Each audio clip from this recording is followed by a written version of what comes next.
यहाँ सूरदास जी का जो दूसरा पद है कक्षा 10 के क्षितिज भाग 2 का, तो इस पद को हम लोग देखते हैं। इस पद में गोपियाँ उद्धव जी से कहती हैं कि मन ही मन की माझ रही,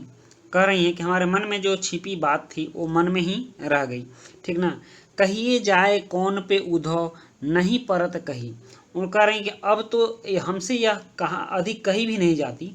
अब हम उनके वापस लौटने के अवधि के सहारे अपने तन और मन से इस विरह पीड़ा को सहती आ रही थी। वो कह रही हैं कि अवधि आधार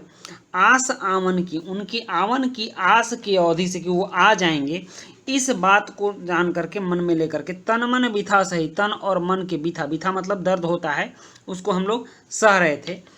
अब इन जोग संदेश सुनी सुनी बिरहिन बिरह दही, अब जब हमें ये पता चला कि वो नहीं आए हैं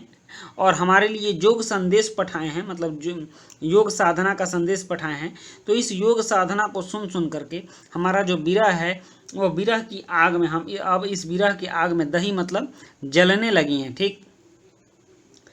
चाहती हुती गुहार जितहीं ते, अब चाहती तो हूँ कि हम लोग गुहार लगाएं, किसी से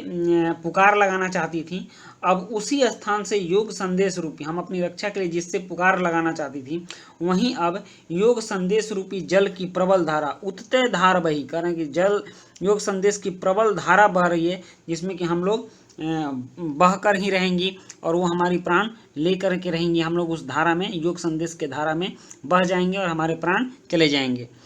सूरदास अब धीर धर ही क्यों, कह रहे हैं कि सूरदास अब क्या धीरज धरना, जिस मर्यादा को छोड़ करके हमने कृष्ण को प्रेम किया था और कृष्ण ने हमें त्याग दिया,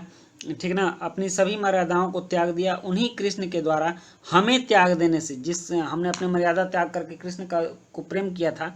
लेकिन कृष्ण ने जब हमें त्याग दिया तो अब हमारी संपूर्ण मर्यादा ही नष्ट हो गई। अब हमको धीरज क्या धरना है, वो हमारे प्राण लेकर ही रहेंगे। तो इस तरह का भाव